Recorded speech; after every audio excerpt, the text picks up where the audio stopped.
Okay, so today we start the new topic wound healing. Though it's Ayurvedic portion, we already had discussed in very detail. So just we discuss here the modern part, and wherever we found any correlations, then we mention here. Huh? So wound healing. First, the definition of the wound.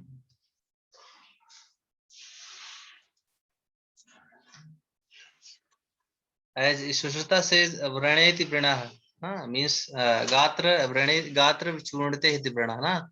So when the body part is break in the small fragments. So here also the same break in the continuity of the skin or covering epithelium is called wound.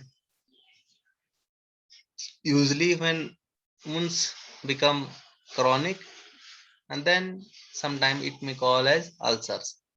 So break in continuity of skin, how you understand, you can see in the picture the skin is continuous, but here the continuation is break.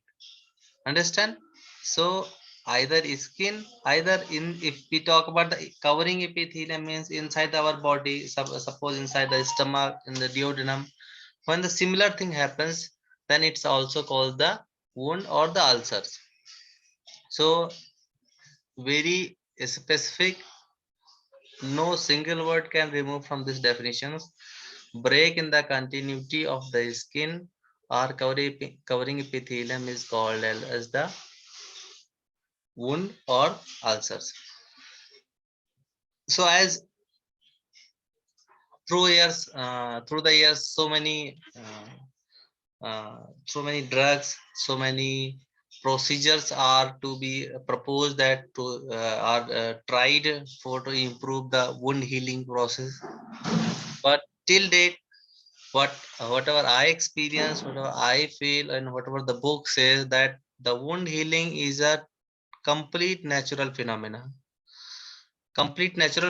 and you just have to give a environment wound to heal. Understand?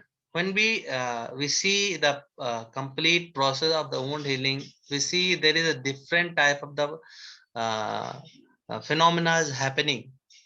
So the our surgeons responsibility is to give the wound that environment so that all the phenomena of the wound healing can happen successfully, and without any delayed or without any complication, so that wound will be healed very in proper times.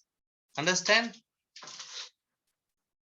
So our responsibility is just provide a healthy environment of that wound to heal proper. We discussed later on that so many factors are which are responsible for the delayed wound healing. So just keep in mind, just to remove those factors. That is the only uh, work, only responsibility of the doctor or the surgeon is that. Otherwise, all the wound healing is the natural phenomena, and it heal itself, wound heal itself. Nothing can done there. Just you have to remove those factors which are providing hindrance in the process of the healing. Just that's the only thing. The classifications, we have discussed so many type of the wound in Ayurveda, the Nicha Prana and the Shadya Prana. Here we discuss the classification of wound. There is two basic classifications, two. One's open and second close. Open, when there is a break in continuity and you can see there is a clear visible wound over the skin. So that under that open wound are again classified as the incisions, lacerations, abrasions, avulsions, puncture wound, penetration wound, and the gunshot wounds. Incisions we already had discussed in Ayurvedic portion. Incision, when a incision is given by a sharp object and the injury is given by any sharp object. Just like in surgical procedures, surgeons usually give the incisions. That is the kind of the wounding process, means providing making a wound, that is through the incisions. through the sharp objects. So that is incisions. Lacerations, where there is a blunt object giving the injury and provide an wound which has just irregular margins and irregular edges.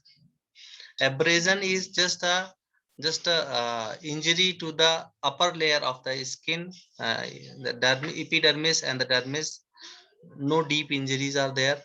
Avulsion, when the injury is causing the complete exposure of the muscles or the bone, means complete skin of that area is removed but not detached from the body, just separated from the muscles and the bones. That is called the avulsion or degloving injury. Just like glove, we do the gloves and then degloves, we just remove the gloves. So the skin sometimes avulses back, just like the we remove the gloves. That is called avulsion injury or degloving injury. Puncture wound. Puncture wound, when is she with a sharp object just punctures some abdominal cavity, just like either the peritoneal cavity, abdominal cavity, lung cavity, or the urinary bladder, rectum, all this. When this any type of the injury, sharp object just puncture any cavities, that is puncture wound.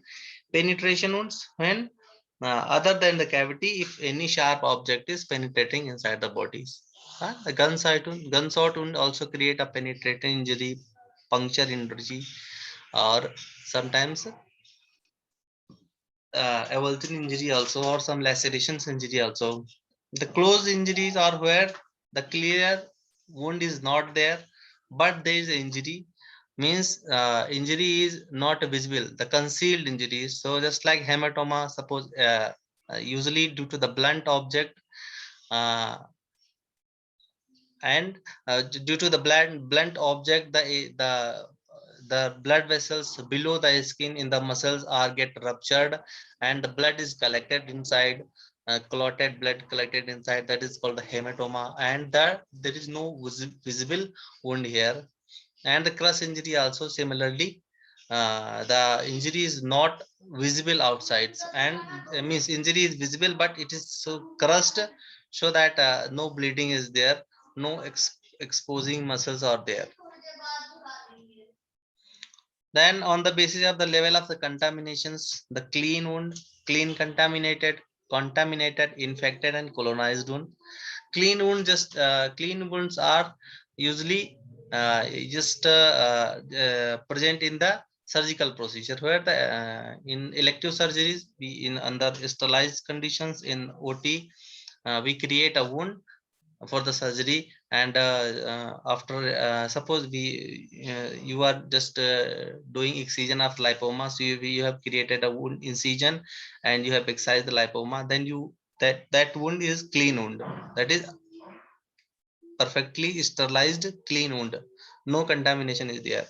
Clean contaminated, suppose you have a person has abscess and it is not ruptured, then you have uh, or means you during process of that cholecystectomy, that you have created a complete sterilized wound, but anyhow that gallbladder is get ruptured, so that area is get contaminated, that is called clean contaminated. Means any kind of the contamination happens in the clean wound, that is clean contaminated.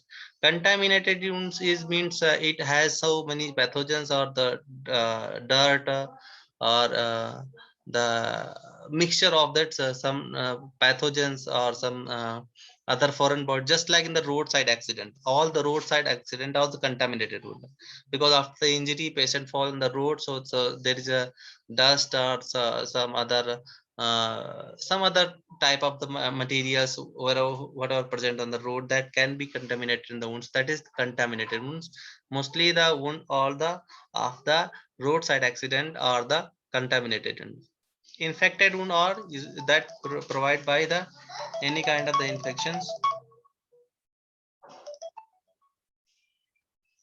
So that infection after the infected wound, just like the abscess, all the wounds of the abscess are the infected wound. And colonized wound also the chronic wound which are infected and chronic and having a source of the infection, having the pus and the dead tissue, that is the colonized wound. With the next picture you can see the clearly, this is the clean wound, whatever the created in that any kind of the electrical elective surgeries. And this is the avulsion wound, you see the skin is removed and the underlying the tissue, bone, muscles is exposed, but the skin is not detached from the body, so excision is not here, just like the deglovings. This is the colonized wound, the carbuncle, having so much dead tissue and the pus inside collected. And the contaminated wound, this is the roadside accident, the accidental injuries, so there is a dirt, soil inside the wound, so that it is a contaminated wound. Now the classification of the wound ulcers. There is one other kind of classifications that which we divide them as the pathological classification and the clinical classifications. So on the basis of the pathology, the wound is classified in three types on the basis of the pathology. First, the non-specific, second specific, and third malignant. So in the non-specific, all the wounds, all the there is so other varieties of the wounds. First, the traumatic wounds, venous ulcers, arterial ulcers, neurogenic ulcers, tropic ulcers, diabetic ulcers, and the blood dyscrasias. So these type of ulcers are the non-specific ulcers. No clear-cut pathology is there. Though we know that exact means the underlying cause, but these are the non-specific ulcers. And the specific means when any particular type of the bacteria is involved, any type of particular fungus, something is involved, then it is called a specific wound. Means any pathogens involved in any specific pathogen involves in formation of that wound, just like the tuberculosis wound, or that's a fungus infection, the wound that actinophytes, actinomycosis, that due to the fungal infection. So these are the specific type of the wounds. And next, the malignant wound, where any kind of the malignancy is involved in that process, means that wound having any kind of the malignancy, that is malignant wound. So the non-specific, in non-specific there is some other mostly the other type of other mostly these varieties, traumatic, venous, arterials, neurogenic, tropic, these are comes under the non-specific, then specific, and the malignant. The clinical type, there is three type of the ulcers on the basis of their behavior. We can see the clinically spreading ulcers, healing ulcers, and the callus ulcers. Spreading ulcers means the ulcer is spreading, means the nearby tissue is pinkish color, is red in color, the slough may be there, dead tissue may be there, inflammation, active inflammation is there, active induration is there, that is ulcer is spreading, sign of cellulitis may be there. So these kind of ulcer is called the spreading ulcers. Means here the healing is not started yet, and ulcer is having acuteness, and it's spreading and involving the nearby structures. Second is the healing ulcers. You can see in the pictures, just like the feature of the Ruhi Manavran we discuss uh, in Ayurvedic portions, means the margins are the bluish, and it is contracting wound, and it is dry, no discharge, no pain, no inflammations. It means the wound is healing, in the healing process, so it will heal soon. And third is the callus or the non-healing ulcer, means this ulcer is not spreading, not healing, it just remain like that for the uh, very long time. So this is called the callus or the non-healing ulcers, usually present in this in diabetic patients, and the chronicity is important factor. These also present from the months or since sometime in the years. So this area is the surrounding of the wounds. It become whitish. This is white is a fibrous tissue, all fibrous tissue. This fibrous tissue, it's beneficial that it's just controlling the wound to limit in that particular area, but the harmful of that is not let the contract the wound and it's not letting wound the heal. So this callus, this white fibrous tissue is called the callus also, and this is the callus also. Then the component of the wound or ulcers, there are four important components of the ulcers: base, floor, edge, and margin. You can see in the picture, this is the base where the ulcer lies, and this portion is the floor. Inside the cavity, this cavity part is the floor, and the side area is the edge, and this uppermost area is the margin. This is a very important, very important to know which kind of the ulcer is there, how the edges are there, how the margin are there, how the floor is there, because the characteristic of that margin sometimes gives the clue of or that which kind of the diagnosis in the ulcer means which kind of the pathogens is involved in these ulcers. So you know very well, if you know the margins, if you clearly observe the ulcers, how these are which type of the margins are there in the ulcer. So you, in that condition, you clearly can see that which kind of the ulcer is there, what kind of the pathology is going on in that ulcer.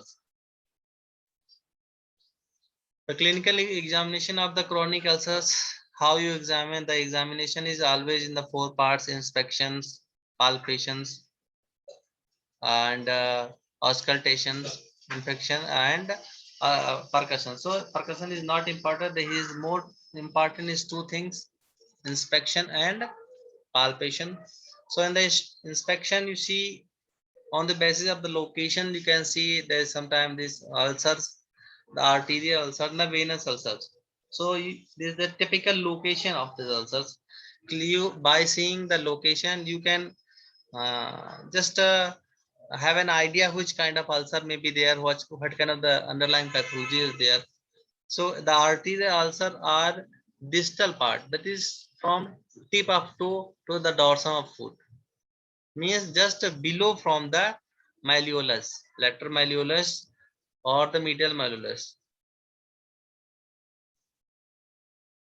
If the ulcer is present below the malleolus, and that is from either on the tip of the toe or either on the dorsum of foot, then most likely this ulcer is due to the arterial dysfunction or some arterial disorders, that due to the this ulcer develops. So that's why it's called the arterial ulcers. Second, the venous ulcer, when the ulcer is present above the medial malleolus, just proximal to the malleolus, that's most likely due to the venous ulcer, due to the venous insufficiency or varicose vein or some other venous pathologies there. On the floor of the ulcers, if clearly in the inspection you see, if the floor of ulcer is red with granulation tissue, it means it is a healing ulcer. And the granulation tissue, so it granulation tissue is there, it means wound will be healed and wound is in the healing process. If the floor of the ulcer having the necrotic tissue and slough tissue, it means ulcer is a chronic ulcer and it is a non-heal, means it is a spreading ulcers. You have to clean that wound, you have to clean that necrotic tissue and the slough tissue to make the healthy environment for the healing. Pale scanty granulations means that wound is pinkish pale in color and the granulation very less, it means the wound is in the non-healing stage and wound is not getting proper blood circulations, so that wound is pale in color, that's why wound will not heal.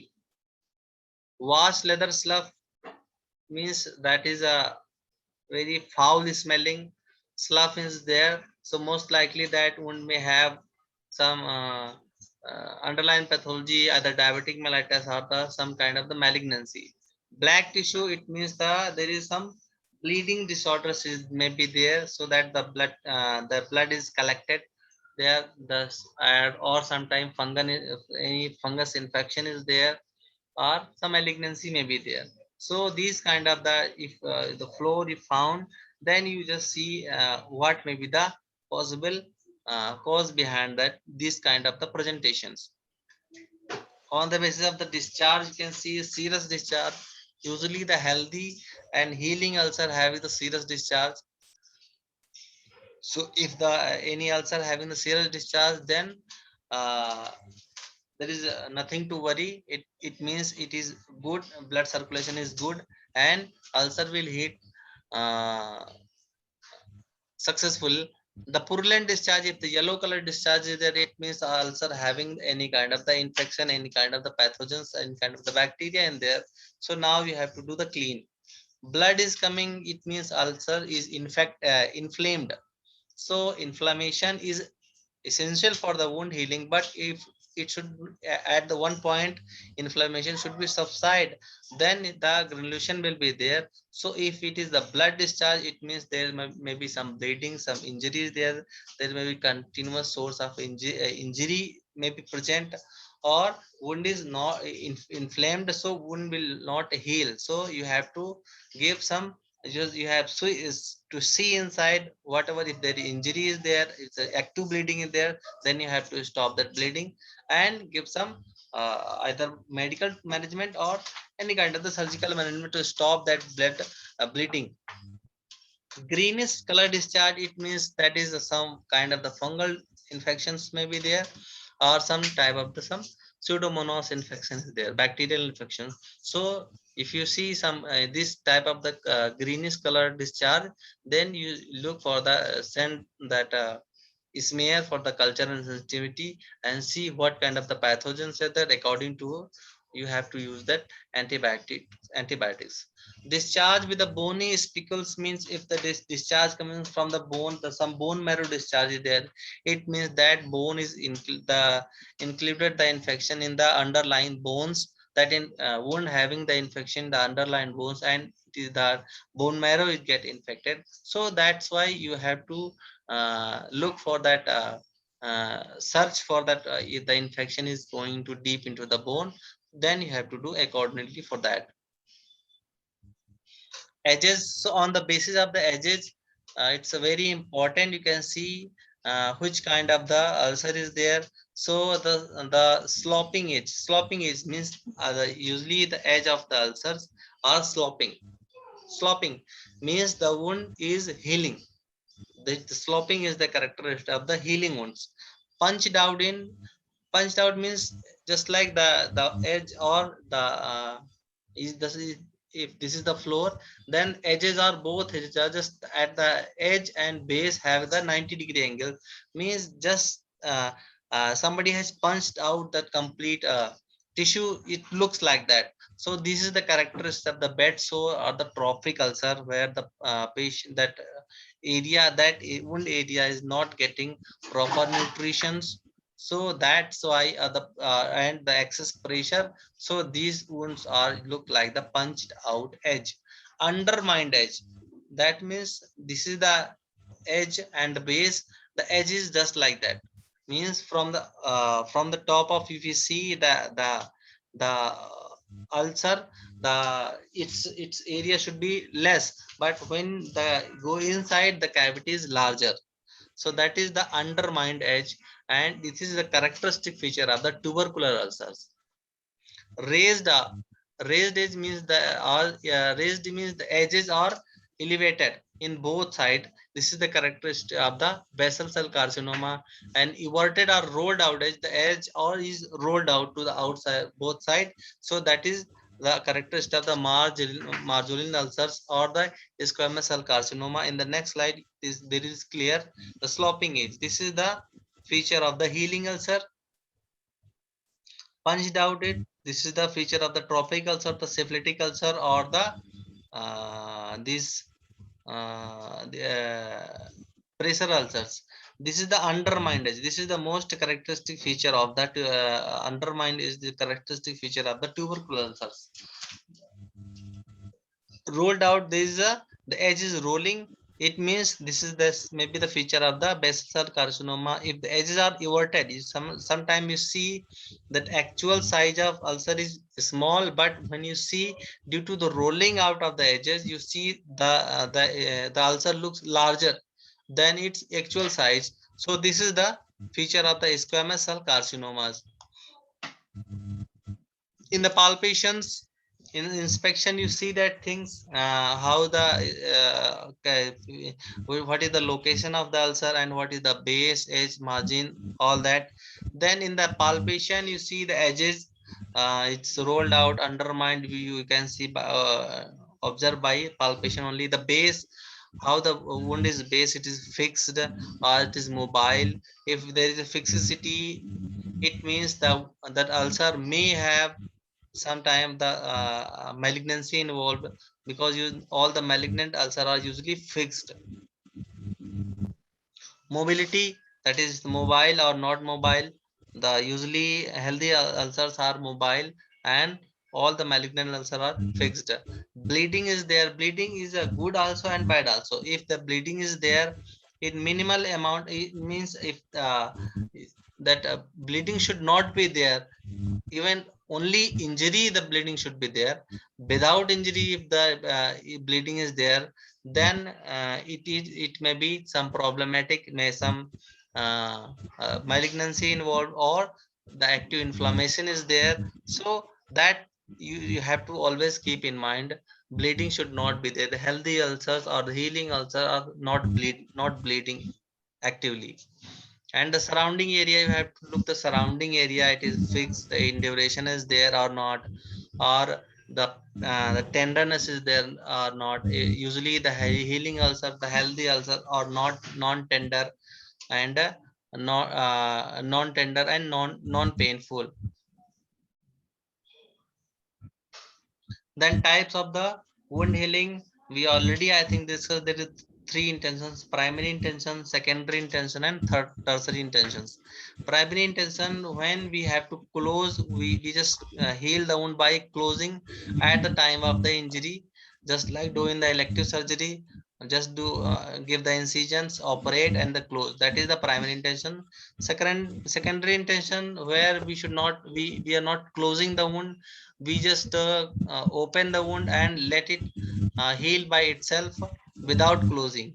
That is the secondary infections. So this mode of the healing should be acquired in all the infected wounds. Tertiary intentions, when the wounds are very large, and so much large area, raw area is there, and after the contraction it is not that it is not able to heal the complete wound. So initially we just debride the wound and let it for few days. When the wound looks clean and healthy, then we just do some graft. We take some skin graft from other area and just put here and suture. So that is the tertiary intentions. Okay, then stages of the wound healing. There are three stages: inflammation, proliferation, and maturations. In different books, some other stages may be there. One stage is one fourth stage called the hematoma formation before inflammation is also mentioned, but you can just three are also enough.